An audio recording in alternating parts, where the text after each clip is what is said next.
consumers, in fact, are going to the stores to buy presents for their loved ones. And retailers are hoping to see big profits from people returning to the stores to shop. But then there's this. Some major retailers are encountering mobs of masked people who have been conducting a wave of smash and grab crimes throughout major cities in America. Now, the thieves have been going into mostly high-end, upscale stores, smashing counters and grabbing expensive goods. The rash of these crimes taking place in Los Angeles, San Francisco, Chicago, and spreading to other major cities. Police have made very few arrests in these cases, and security at stores have been overwhelmed.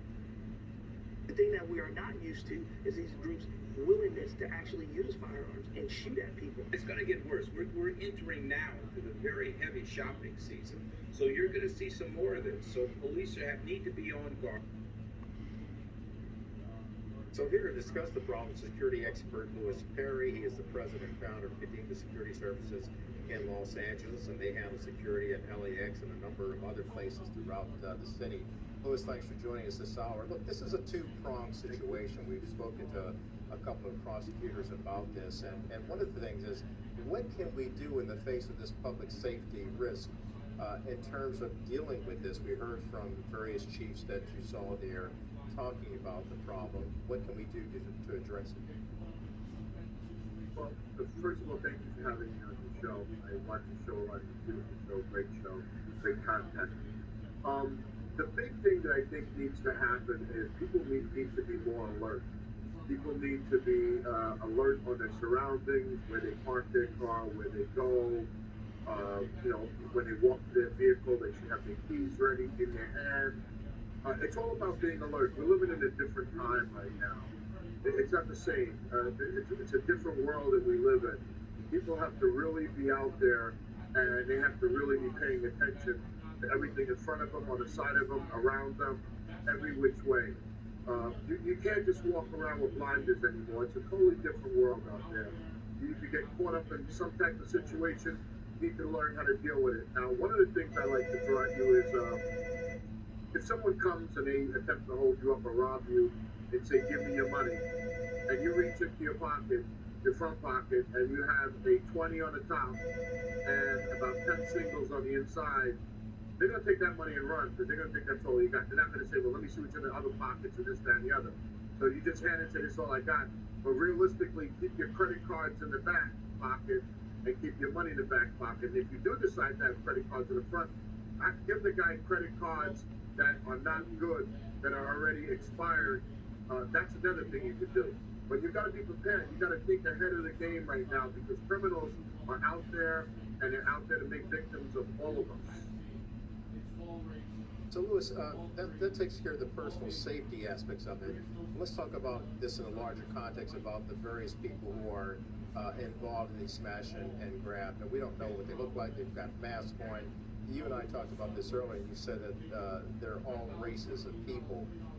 Is there an underlying wealth gap and a disparity that's causing some of these people to have this type of organized approach to going in to conduct these smashes and grabs? Well, I can tell you that I don't think there's anything, it may be organized with a criminal mentality, but in terms of, people going in there, let me just tell you this. If you look at the videos that I've seen, it's all races, all creeds, all ages. There is no specific color. It's not just all white. It's not just all black. It's not just all Latino. It's all people. The big problem is when a parent knows that a son works making $10, $15, $20 an hour, and he's coming home with 5 Louis Vuitton bags that are $1,500 and more, the parent needs to take charge and say, hey, where did you get this from? That's the real problem. It's the parents.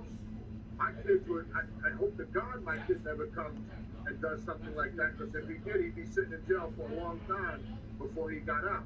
So I don't really think it's something, the gaps in finance or anything of that nature. I think it's the upbringing of the child, the children. And not just children, adults too. It's upbringing. How we talk to our kids.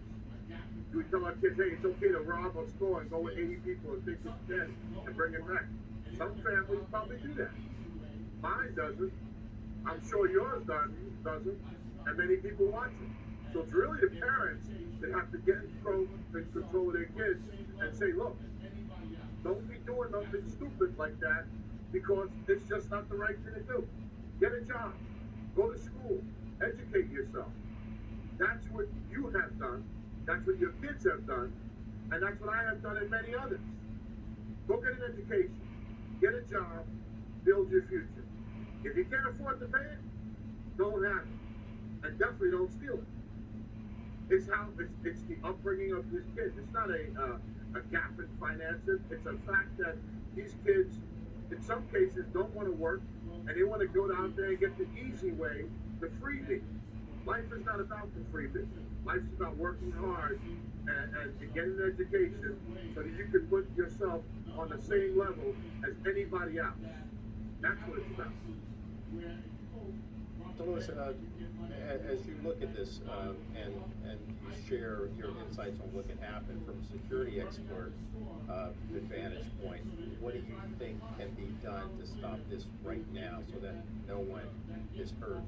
I know that police are working with you, you're working with police, you're working with everyone throughout Los Angeles, but this is a national problem right now. So what's your, in 30 seconds, what's your recommendation on how we bring an end to this? Well, I'm going to tell you, I'm going to start with the family again. Families talk to your kids, number one. Number two, the stores need to protect themselves. There's different ways to do things.